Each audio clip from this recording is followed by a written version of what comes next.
Então, o melhor é realmente menores congregações e bem assistidas.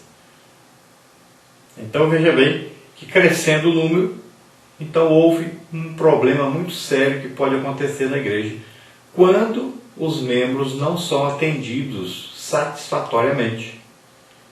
Aconteceu o quê? Uma murmuração. Aqui diz então que houve uma murmuração dos gregos contra os hebreus. Então, daqueles judeus que falavam grego contra aqueles judeus que falavam ali o hebraico com o aramaico, porque eles não compreendiam uns aos outros e consideravam uns aos outros como separados, diferentes, como grupos, e não como o corpo de Cristo, como a igreja de Cristo na terra. Então havia ali uma discriminação. A igreja hoje deve prestar muita atenção nisso, nessa discriminação que existe. Por exemplo, as pessoas que têm problemas físicos, as pessoas que não têm condições financeiras, as pessoas que não têm condições de se locomoverem, então as pessoas que têm algum defeito físico, também as pessoas que têm problemas de ordem psíquica e vários problemas, pessoas que vieram lá das drogas, que eram viciadas em bebida. Então pode acontecer dessas pessoas, quando chegarem à igreja, se sentirem excluídas. Então é preciso haver um trabalho de inclusão dessas pessoas. Por exemplo, em vocais, corais, um trabalho de evangelização. Então elas devem participar do corpo de Cristo, serem beneficiadas tanto espiritualmente como também fisicamente da participação nesse corpo de Cristo.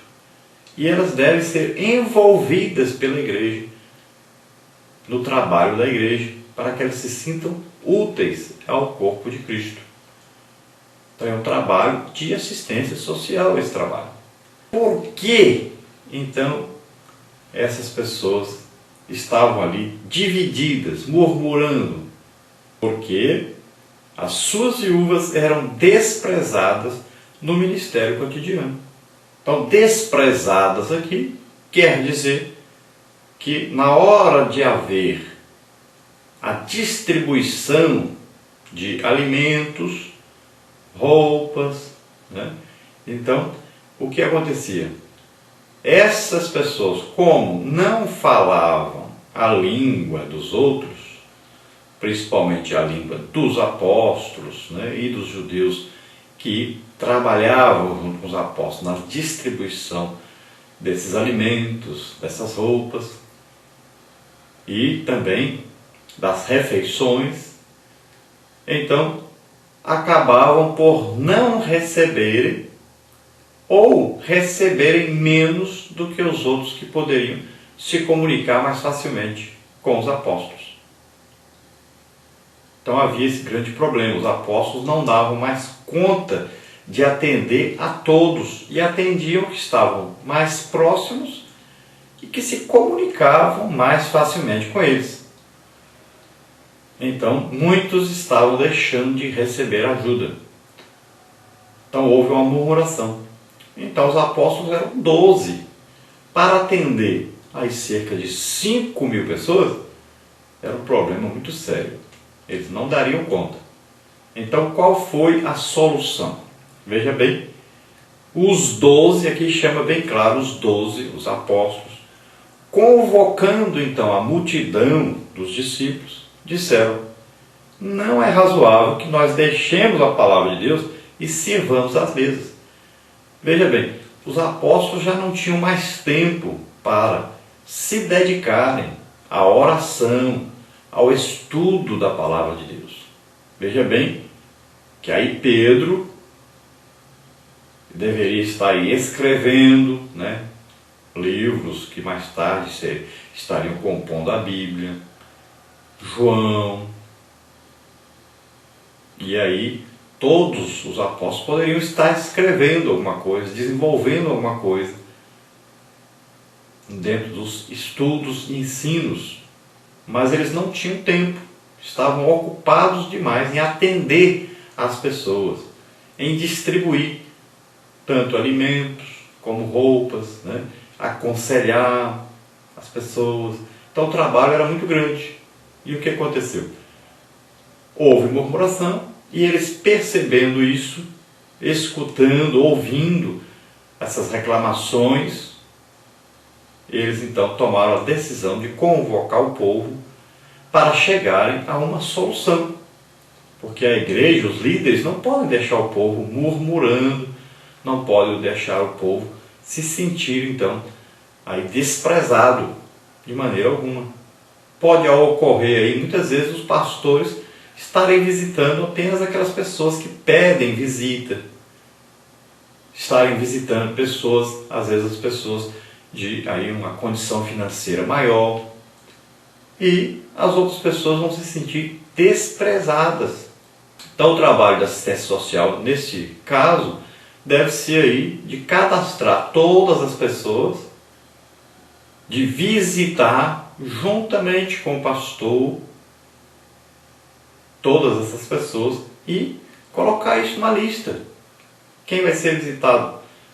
Cada dia fazer uma programação para que todas as pessoas sejam visitadas pelo pastor, pela liderança da igreja e também pela assistência social, que vai detectar nessas visitas quem está com necessidade. Às vezes a necessidade de um emprego, às vezes a necessidade de vestuário, às vezes a necessidade de alimentação.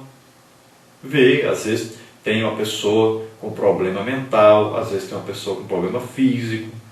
Então vai ver quais são as necessidades, vai anotar isso, trazer para que a igreja providencie uma ajuda. Esse é um trabalho que é muito importante na igreja e que também produz frutos, não só dentro do corpo da igreja, mas também com os de fora que vão desejar fazer parte dessas pessoas que vivem mais felizes, mais unidas, mais alegres. E o próprio Senhor Jesus disse que as pessoas de fora devem sentir, ver a alegria, a união que existe na igreja. Então os apóstolos fizeram aí um balanço.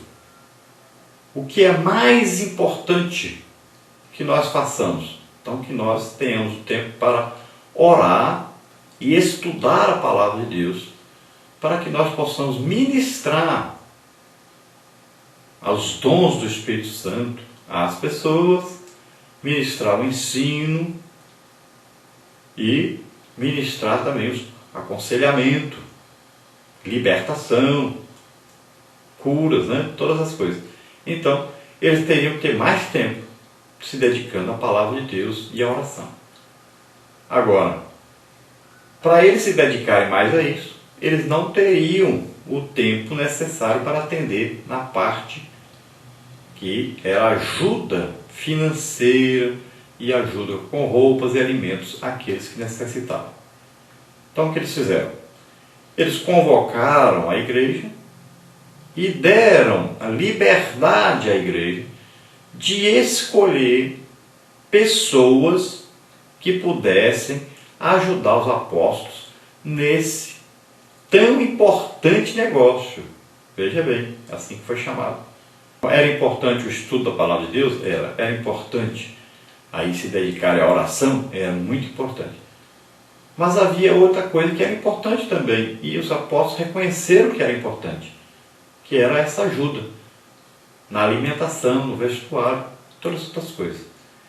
Então, eles fizeram as contas de que 7 pessoas, 7 homens, poderiam ser escolhidos e eles poderiam ajudar nessa parte, ficariam mais dedicados exclusivamente a essa parte. E nós vamos ver então que eles convocaram a igreja que disseram: olha, escolhei, pois, irmãos, dentre vós 7 varões de boa reputação, cheios do Espírito Santo e de sabedoria, aos quais constituamos sobre esse importante negócio. Então, eles deixaram a escolha com a igreja, mas colocaram requisitos básicos para as pessoas que seriam escolhidas. Então, não poderia ser escolhido aí qualquer pessoa. Por exemplo, alguém que não era crente, não fazia parte da igreja, não poderia ser escolhido. Veja bem que tipo de pessoas então poderiam ser escolhidas. Primeiro, era preciso ser cheio do Espírito Santo. O que quer dizer cheio do Espírito Santo? Quer dizer a pessoa que está em comunhão com o Espírito Santo. Me diz uma coisa: alguém que não está falando em línguas todo dia, está em comunhão com o Espírito Santo? Está cheio do Espírito Santo? É evidente que não. Cheio quer dizer transbordando. Quer dizer pessoa que está sendo usada pelo Espírito Santo, que está falando pelo Espírito Santo. Então são condições básicas e uma dessas é essa: cheio do Espírito Santo. Então devemos ter cuidado com isso. Quantas pessoas que não estão em comunhão com o Espírito Santo e são colocadas em posição de liderança na igreja. Como é que essa pessoa pode ser dirigida pelo Espírito Santo se ela não está em comunhão com o Espírito Santo? E além então de ser cheio do Espírito Santo, deveria ser cheio de sabedoria. Essa sabedoria implica em que esta pessoa deveria entender da palavra de Deus. Uma pessoa que estudasse a palavra de Deus, tivesse conhecimento da palavra de Deus,